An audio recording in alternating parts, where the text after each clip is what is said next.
Hello and welcome to Women in Games International. Today we're doing a panel about turning diversity and inclusion into diversity, equity, and inclusion. And I'm here with Renee Gittins, Lauren Hofmann, and Kelly Garcia. So without further ado, we're just going to get into it. My name's Jen. I'm the Director of Partnerships here at Wiggy, where we like to cultivate resources to give you actionable things that you can use in your everyday professional life in the gaming industry. Renee, why don't you introduce yourself and tell us a little bit about you? Yeah, of course. So, hi, my name is Renee Gittins. I'm the Executive Director of the International Game Developers Association, the IGDA. It's our mission to support and empower game developers around the world in achieving fulfilling and sustainable careers. We do that by providing resources, communities, and advocacy so we can ensure that all game developers have careers that are supportive and positive. That's amazing. Kelly, what about you? What do you do? Sure. I'm Kelly Garcia. I am the Education Program Manager here at Evil Geniuses. And what we're focused on right now, one of our biggest paramounts is really educating everyone, but with a focus on women and young people. So they feel empowered to get into esports and gaming, and they feel that there are careers for them, whether they're endemic or not. I am a resident non-gamer, I like to call myself. So as a non-endemic, I feel for everyone that might not play anything more than The Sims 4. Yeah, it's so valid Yeah. too, right? Lauren, what about you? Hey, y'all. Great to meet you. Happy to be here. My name is Lauren Hofmann. I'm one of many faces associated with the Equity Gaming Project. First and foremost, we center underrepresented and marginalized identities in the gaming space, and our focus is creating reflective and immersive learning experiences for game designers, developers, and organizations that are on the journey towards more conscious content creation and are aiming to reduce negative stereotypes and harmful beliefs that are often perpetuated through gaming. Thank you so much, everyone, for being here. This is a very, very important conversation to have, especially in the current climate that we have right now. So, the past few years, DNI has, which is diversity and inclusion, has been a growing department that we've been seeing in a lot of companies, especially gaming ones. Can you explain a little bit to us about what diversity and inclusion is and why it's slightly different, probably, from diversity, equity, and inclusion? And Renee, we'll start with you.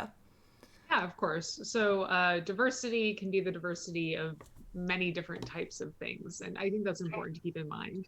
Not only are we looking at gender identity and background, whether that is socioeconomic or ethnic or race, it's also important to consider diversity of ability, such as neurodiversity, diversity. It is important to consider diversity of parents and non-parents or single or married. I think that diversity spans a really broad range, and the game industry has notable diversity issues. We only see that 23% of game developers identify as women. We see that 81% of game developers are white or Caucasian, though only 69% are purely white and Caucasian identifying. And the benefit of diversity is, multiple folds. Not only does having a more diverse team mean that you can create more diverse content that can appeal to a broader audience, but having a more diverse team means that you have the ability to solve problems and approach problems more effectively. If you have 5 programmers from the same family that go to the same school and are given a programming problem to approach, they're all probably going to approach it in the same manner. If you have 5 developers from different backgrounds with different types of educations who've been raised in different cultures, then when they are presented with the same problem, it is likely that they're going to approach it in 5 different ways. And one of those ways is probably going to be more efficient than the others. It helps to prevent roadblocks when you have a diverse team, not just in the content creation, but your approach for solving any problems. Inclusivity is making sure that you're being inclusive of the diverse people within your group. It is easy to say, hey, we hire women, so we should have a lot of women within our game company, and then to not provide them with the support that they need and include them like you need for them to be successful. And that's kind of where equity comes in as well. people who have different backgrounds need different tools in order to succeed and might need additional help. For myself, I'm a self-taught programmer. It means that when it comes to technical programming knowledge, I can be a little, slow on it. So a way to provide equity for me, despite me being a good programmer, I have bad terminology for it, would be being sure that when technical terms are being used, that they're either explained or there's a place that I can look them up, and providing that additional support so that everyone has an equal chance to succeed within your studio. That's amazing. Thank you. Kelly, what does D&I or DEI mean to you? Sure. And I look at this from, Renee, your answers were spot on, and it's hard to follow that, honestly. But kind of the same vein, right? Like diversity, especially when you look at gaming, and especially if you take esports into account, which is where I am at, is in esports with Evil Geniuses, you look at having even like non-endemic and endemic people, right? You somewhere like Evil Geniuses, I like to call us more of a tech company at this point, because we bring on people that aren't esports people, aren't necessarily gamers. So that is a big part of diversity as well.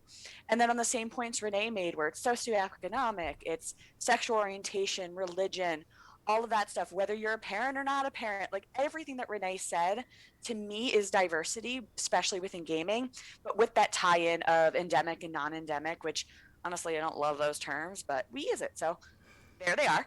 And inclusion is just making sure that there is a space in organizations like mine, or in companies, developers, publishers, places like that.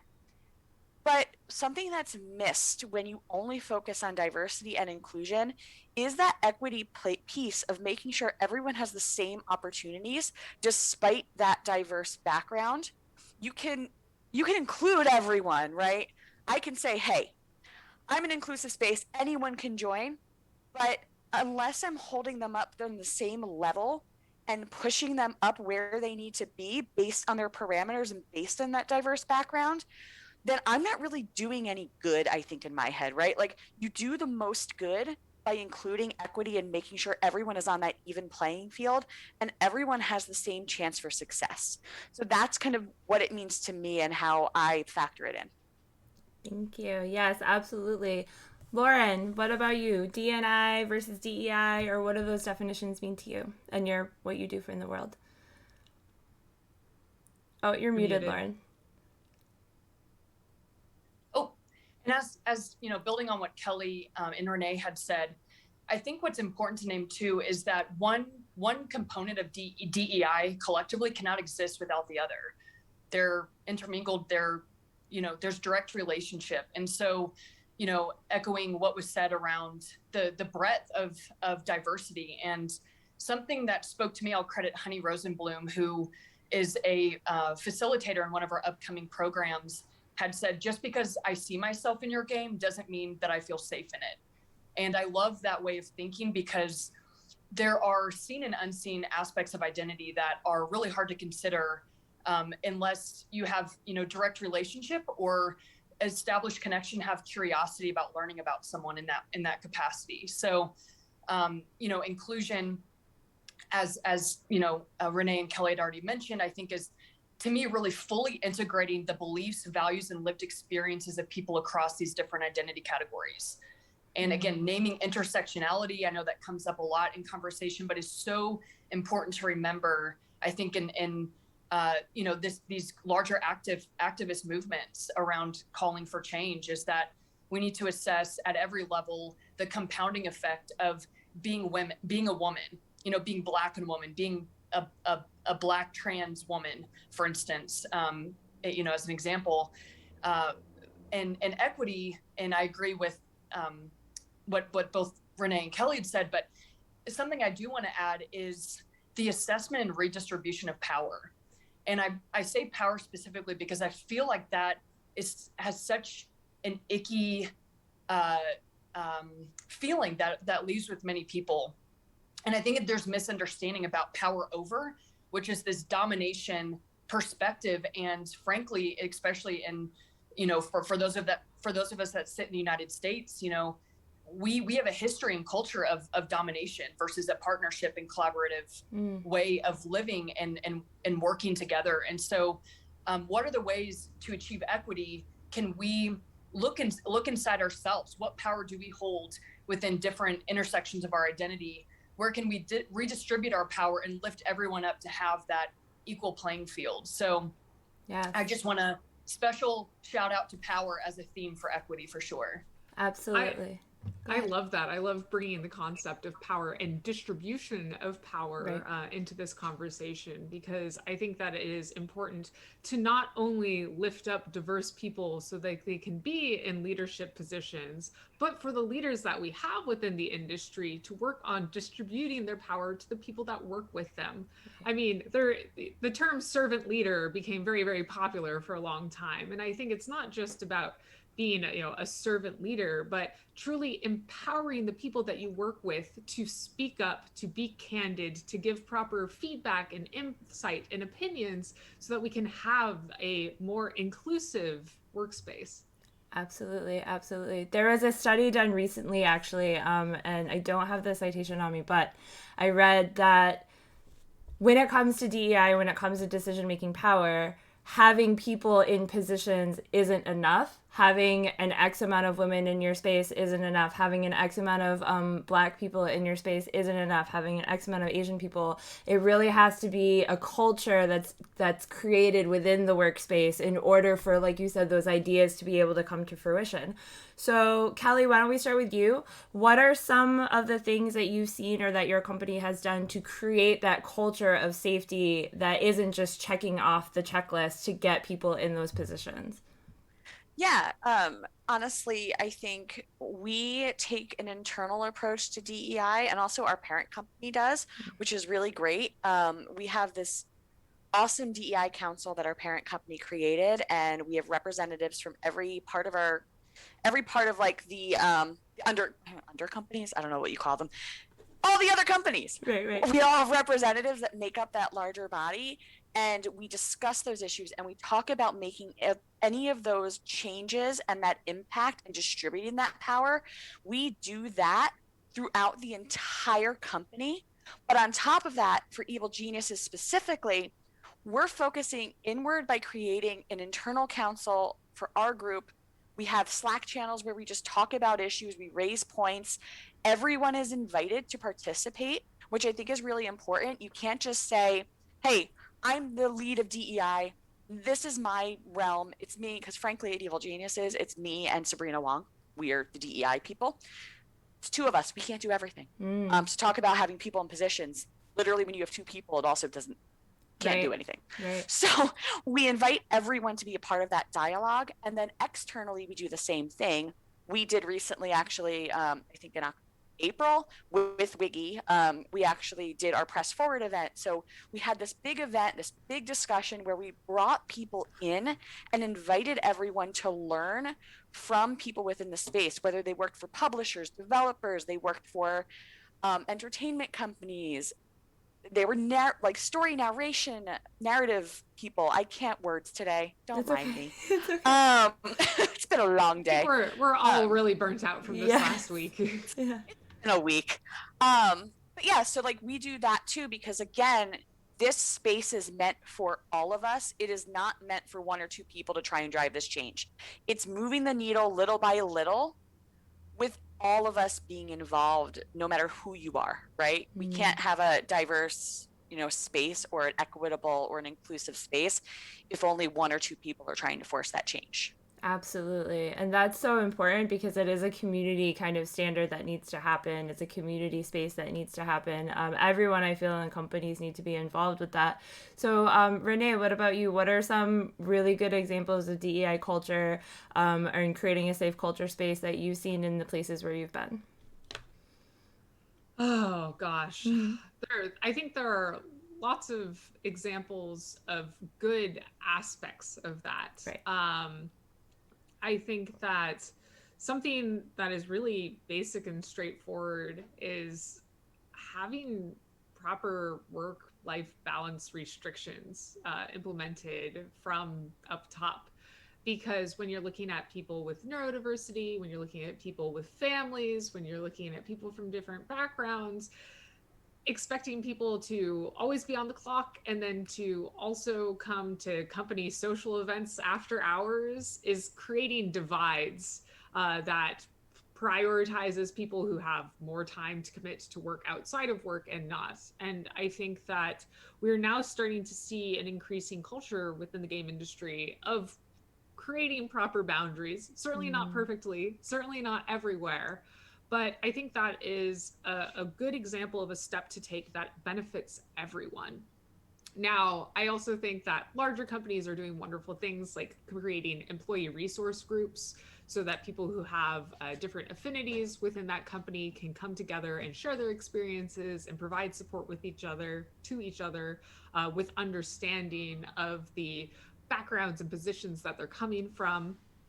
And something that I also really appreciate and think is great is explicit mentorship programs applied within the companies themselves, so that a person's not trying to figure out if they can get mentorship from someone else, or that if they like get along with someone else in the company because they have a similar, background to that person, that they get an advantage by having a mentor. But by setting up explicit mentorship, ideally between not bosses and reports, but other different levels, so that everyone can be supported in proceeding within their career and moving up to the next step and being able to talk openly with someone who has more experience. All of these are steps that really support not only people with backgrounds that are less common within the industry, but they help make your company overall more supportive of everyone, and helps everyone grow while giving them that equity. I love that. Lauren, what are some things that you've seen, or what are some things that the Equity Gaming Project is doing to kind of help create that culture of safety?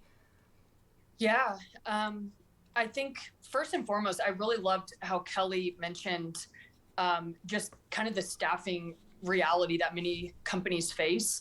And I think two things there. One, building on it, decoupling DEI with human resources. I think that's a common misconception that it is a functional responsibility when it's actually a people responsibility and operational responsibility. So that's why I think when we look at moving towards accountability, and we mean that as, self-accountability through interpersonal accountability through institutional, that's what's going to spur a lot of the policy revision, practice revisiting, organizational norms. So on that note, something I think we really aim to adopt in our work is looking for organizational factors to watch out for. I'm happy to link to a resource at the end of this, but there's some clear artifacts, I think, that come along with the history of kind of white dominant workplaces. And we, and myself included, I think this is the way we were raised, is what's professional and expected in corporate, where if we challenge that, we say, why do we always think with an either or mentality? Why do we worship only the written word? Why are we paternalistic? Why do we have this sense of urgency about everything? And that's been tough, frankly, for us to really slow down and be very conscious about our expectations of one another and how we work together.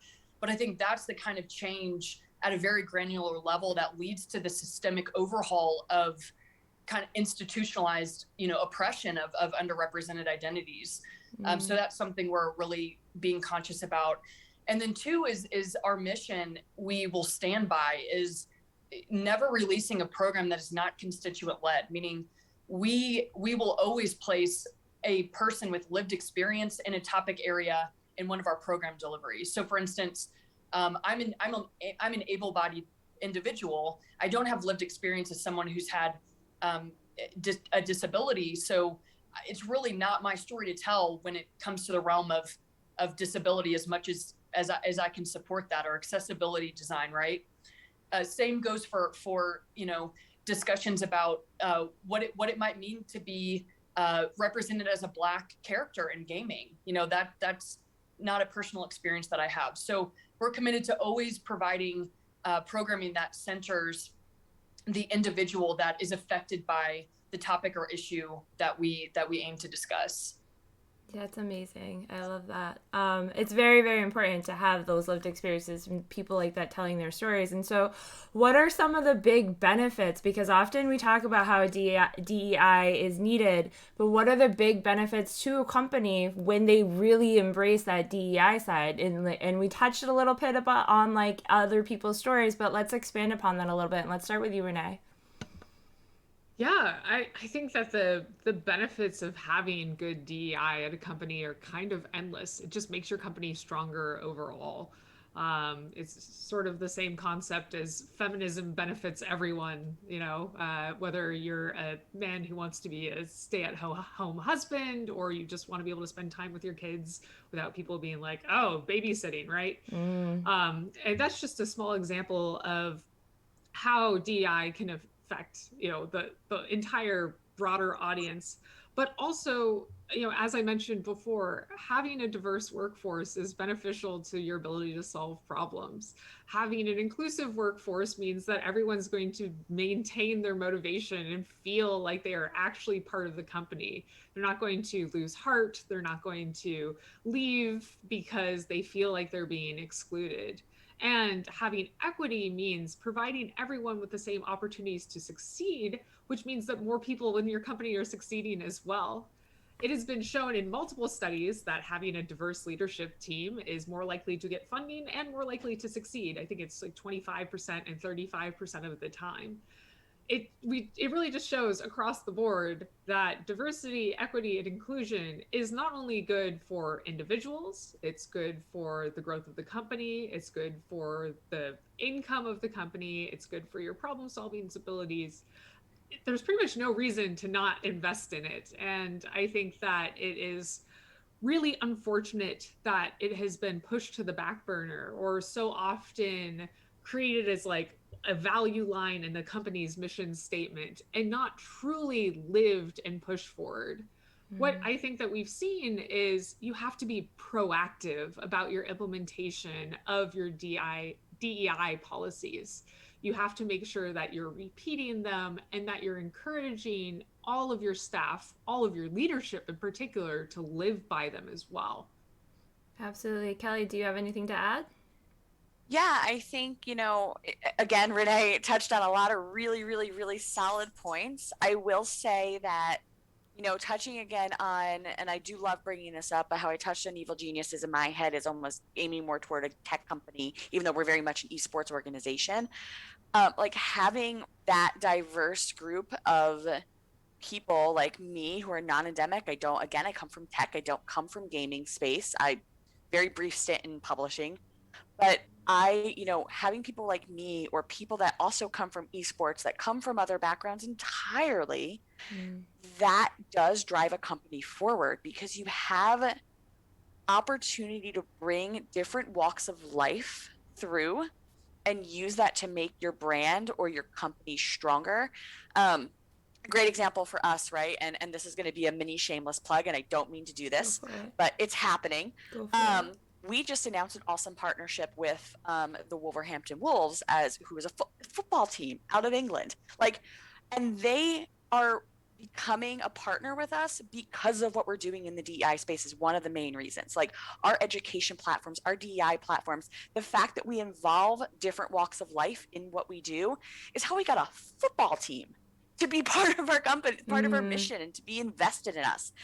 And that speaks volumes, right? And that's how we recruit people that are coming from different companies and different spaces, and why and how we can do such awesome things that other esports orgs frankly aren't doing, right? Like we're breaking that stereotype, and that's really what having a diverse, equitable, and inclusive company and really preaching, like I like to say, like DEI, but practice what you preach, like doing that does for your company. And again, all the kind of same points Renee made, but just sort of hammering that in a little more. Absolutely. Lauren, do you have anything to add? Yeah, while I don't think it's fair to say these are separate motivations for a case for DEI, but I do think one particular related to kind of the business opportunity is you create better products, period. You create better products. And an example, in a also shameless plug for a great program we're launching called Creating Culturally Responsive Gaming Experiences is acknowledging the reality that whether or not you're thinking critically about your intended audience for a game, it's going to have global reach.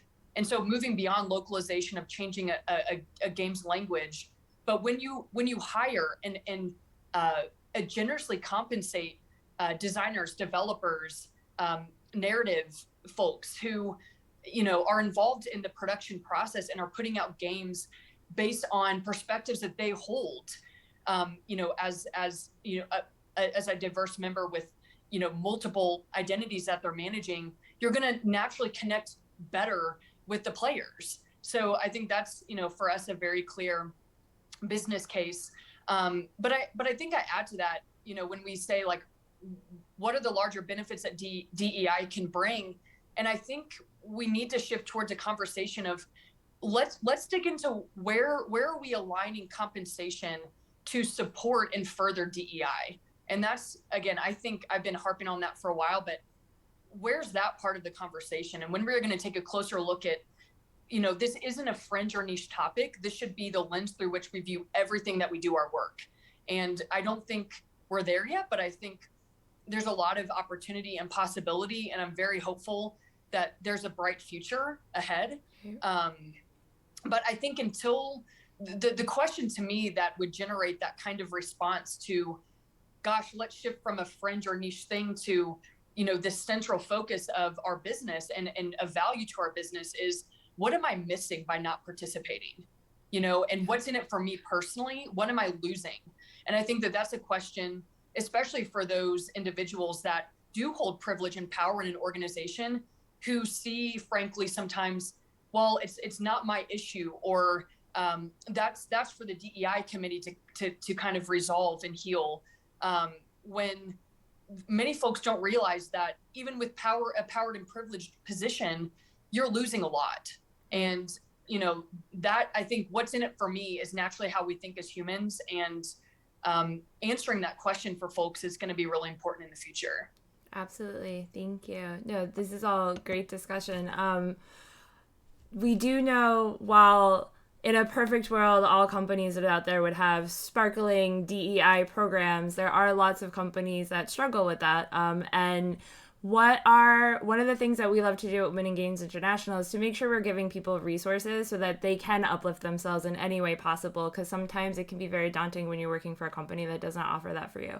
So what are some really good resources for someone that might be in a position where they don't feel heard, they don't feel DEI is important to their company, and what are some things that they could do to kind of get, not necessarily get them to kind of like help them, it's hard to like phrase that, but like, what are some resources that you can offer people that might be in that situation that kind of are looking for a way to reach out and just don't have that knowledge yet? Renee, why don't we start with you? Now it's my turn for a shameless plug.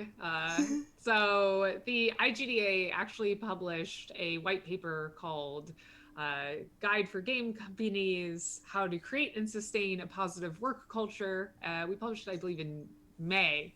And it is very timely because it breaks down over, I think, about 13 pages on a broad range of topics on how to make your company more effective and positive and sustainable. And obviously that absolutely includes diversity and inclusion and ways to have candor and feedback and to properly train your employees with not only their job abilities, but also diversity training and harassment training and those other important topics as well. So what I think is a really great thing about this white paper is that it covers a broad range of subjects while integrating these concepts of diversity and inclusion and everything else, and it can be very easily consumed by leadership. So I highly recommend not only reading through it, but also providing it to any of the studio leadership that that might need a little bit of a nudge in the right direction, because it's pretty understandable. And then a skill that I think everyone should practice is managing up. And for those of you who are not familiar with the concept of managing up is the ability to guide someone who is above you in an organization to a conclusion or solution that you think is going to be best for them and the organization itself. Sometimes when you're dealing with people who might be more stubborn in their opinions or have a sensitive ego and might be less willing to listen, you can guide them to a conclusion or decisions that you think should be made by providing them a little nudging through questions like, oh, I see. Did that mean you were considering about how the diversity would be affected by this decision of yours? Or like, oh, I see. So you're trying to make sure that women feel more comfortable in our company by doing this and this. And it gives them the opportunity to say yes and claim credit for these wonderful decisions and choices that are really coming from the people below them. So managing up, I think, is one of my favorite tools for helping affect work and change when you might be facing other obstacles on that forefront. Thank you, Renee. That's a really, really, really good tip. Kelly, do you have anything to add to that? I mean, first of all, I just came here to say managing up is like my favorite thing in the whole world. Frankly, managing everywhere is some of my favorite stuff in the whole world. But but also I think, obviously Wiggy, great resource, right? Like that's kind of we all know that we're here watching this for a reason. But, so we at Evil Geniuses work with a ton of community partners that I've made friends and I've made great networking with, and they really support people within this space. So we work with organizations like Community, who works with HBCUs and students in HBCUs. We work with the Game Hers that focuses on women in gaming. I'm really close with the executive director of Queer Women of Esports. They focus on helping queer women in the industry feel heard and accepted, and they offer mentorship programs, things like that. So there are tons of organizations that you can look up and work with, or say, hey, I want to be a part of this. They all have super active Discords. You can go in there and it's a safe space, especially when you look at the ones for women. It's a safe space for women to talk about these topics, to bounce ideas off of each other, and to enact change either within that org specifically, and then learn and bring that to their own companies, or even just within their own development, right? Being someone that really didn't know much about DEI before I joined Evil Geniuses, that was how I learned everything that I know now, was by seeking out these orgs and working with them. Yes. There are a lot of amazing organizations out there doing the work, and we're so grateful to be connected with a lot of them. Lauren, do you have anything to add? Any resources that you can add to that? Yeah, I mean, I'd echo a lot of the resources that were already shared. And I think just even from an approach for companies that are looking to really, I guess, get serious and roll up their sleeves around DEI, is I do think in the infancy stages in particular, although arguably across all aspects of the DEI kind of cycle, if you will, is, relying and pulling in the expertise of third-party organizations. I do think that there is just a natural ability to kind of have an eye and a sense for issues that otherwise may not be surfaced because of fear of reciprocity or other kind of cultural issues at a company. So I think for an initial assessment of practice and policy and sparking things, I think it's great. And then secondly, of course, is I think a comment made earlier was really internally building, leveraging the power of affinity groups and caucusing. I think that that's very underutilized, but a really powerful tool for change and empowering individuals that are marginalized based on sexual orientation, race, gender identity, and so on, to be able to, self-organize and, have self-determination essentially. So, I guess my takeaway is, broaden your network, broaden your reach, and leverage the expertise of people who live this work day in and day out, versus frankly thinking you can always just save a quick buck by piecing together a volunteer-based committee, which is great, but sometimes isn't enough. Absolutely. Yeah, I love that you talked about bringing in outside consultants to help you review, what you're doing. And I think that we can look towards consultants and contractors to help with diversity and inclusion, and not just internally at your studio, but also in the content you're creating. You know, it might be that you want to include many cultures from around the world in the game content that you're creating, and it might be hard to make sure that you have people on staff from all of those different cultures. It is perfectly fine and recommended to hire consultants who have those experiences to come in and review what you're doing, provide advice, and as early in the process as you can, so you can make sure that you're going in a correct and respectful direction.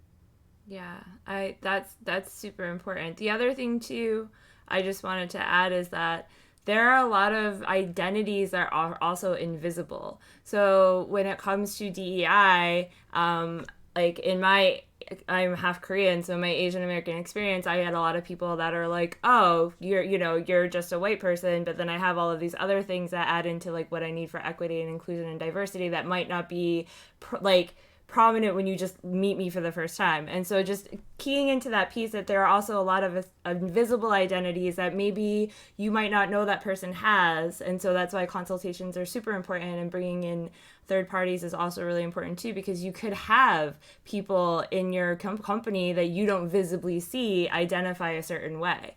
Renee, you mentioned that white paper. Where can we find that?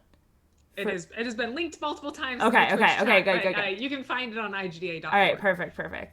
Yeah, so does anybody have any last minute thoughts before we kind of wrap up a little bit? What are some for your own personal DI experience, or any things you would like to just add to any of the topics we discussed already? I'd like to say, you know, in addition to having to be proactive about these efforts and having a company culture that is truly diverse and inclusive and equitable, that it needs to be shown at every stage of the life of an employee at your company. From the very first job description that you post, you should make sure that you're requiring the minimum requirements that you list are actually the minimum requirements you need, because women are unlikely to apply for positions where they don't meet all the minimum requirements, where men are more likely to apply to any position where they meet at least half of them. Right there, you could be excluding people that you'd like to hire because you're putting too many minimum requirements that you don't actually need as minimum requirements for a position. It also is part of your interview process, making sure that you have a diverse interview panel with people from different backgrounds, and with diversity training to make sure that they're removing their own biases from the interview process. It's in onboarding, making sure that when you're onboarding someone, you're giving them all the tools that they personally need to get on-ramped to the position and understand not only the requirements of the position itself, but how to interact with their team and the resources they have for support within your company. And then all the way through to mentorship, promotions, normal reviews, and if they decide to leave your company, an exit interview, so you can give them an opportunity that you can assure them will not have any effect on their career or on any recommendations that you provide them, to give feedback about how you can improve. And once you look at diversity and inclusion and equity throughout the entire life cycle of an employee, it allows you to really empower all the employees you have and ensure that you're giving them all the opportunities that they need to truly succeed. Yes, that's great. That is so important, is understanding the life cycle of an employee and really seeing it through from start to finish. Kelly, do you have anything to add? Yeah, I think just a point, and this is definitely a positive point, although sometimes it might be framed as not so much, but this conversation, right? Like this particular conversation is ending, but this conversation is not going to end for a while. Right. Like this change to this and improvement doesn't happen overnight in this space, especially as we all know, when you look at gaming and esports, like this is not going to change immediately, but it takes everyone watching, everyone in this panel, everyone everywhere to keep pushing that needle forward so we can keep improving. And I think that's just the really important thing I want to lay out there is like, this work isn't done, and it's not going to be done for a very long time. So unfortunately, like there is no rest for this. We need to keep pushing forward to make sure that we get this message out and we keep fixing the system. Yes, absolutely. We've got a long road ahead of all of us for sure. Lauren, anything to add? Yeah, I want to bring in something that is really a really important concept kind of from the community sector or like community activation sector. And it's this idea of like entering into the DEI realm or anti-oppression work as not that you're going to help someone, which kind of sounds like, whoa, that's harsh, but more as come here with the intention of working together because collectively our liberation is bound together. Like I'm not free until you're free. And that is solidarity, right? That is when I can do the work on myself and really you know, reflect and as Renee said, you know, a huge theme is obviously implicit bias, but having the humility, frankly, to start with self, right? Start with self before it becomes interpersonal and before it can become institutional level change and systemic change. And I think that that's my call into everybody is start with yourself. You know, there's so many resources. I'm happy to work with anyone.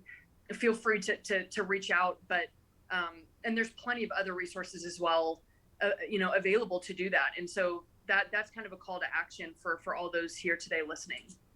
That's great. Thank you so much, ladies, for jumping in on this and helping us with this panel and having this super important conversation. We do want to let people know where they can get in touch with you or connect with you if they do need to or have questions. And Renee, let's start with you. Where can we find you?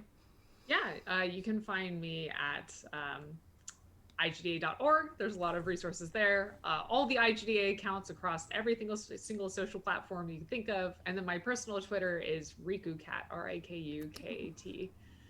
Thank you. Kelly, how can we find you? Sure, yeah. You can connect kind of in the same vein, go to evilgeniuses.gg. We do have a DEI section there, so you can look at all of the things we're doing and all of the things we stand for at Evil Geniuses through there. I'm terrible at Twitter, but I'll give you my Twitter handle. It is Killer Kapowski, so Killer-Kapowski. It's a roller derby name of yesteryear. So you can find me there. Also, you know, you can find me on Discord. I believe my Discord, I'm going to get this right today. I'm also new to Discord. Told you, non-endemic. I don't lie. Is Duty, DUDI _Gench, JENCH. And my little code is #2449. So you can also reach me there. I'm not good at Twitter either. You're right there with you. Lauren. Social media is not my friend. Oh, I hear that. Lauren, where can we find you? Also echo Kelly's sentiment. Social media is not currently our go-to strength, but shout out to anyone who's interested in working with us because we are actively looking to hire someone to help out with media. So on that note, you can find us at Equity Gaming Proj, PROJ. Our website is www.equitygamingproject.com. We're about to drop our second program, creating culturally responsive gaming experiences. And feel free to reach out through email, hello@equitygamingproject.com. Thank you so much. And we are, go ahead, Renee. I was going to say, there's one thing that I kind of want to end with. Of course. And I know this last week has been really hard on a lot of people. You know, a lot of troubling stories have come out. A lot of people who've experienced things in the past have been, you know, reminded of them. But something that's really important to note is that having these conversations and that people feel empowered to come forward and that we're getting support from institutions in this forward progress is a sign of progress. You know, it's sort of the first step to improving is admitting you have a problem, and then it is acknowledging those steps forward. And I think it's really important that we're having this conversation because we're pursuing those steps forward. And no matter what troubling stories come out, I think we are on the right path. We just have to pursue that path with motivation and aggressively. That's beautiful. Thank you, Renee. Thank you, Kelly. Thank you, Lauren.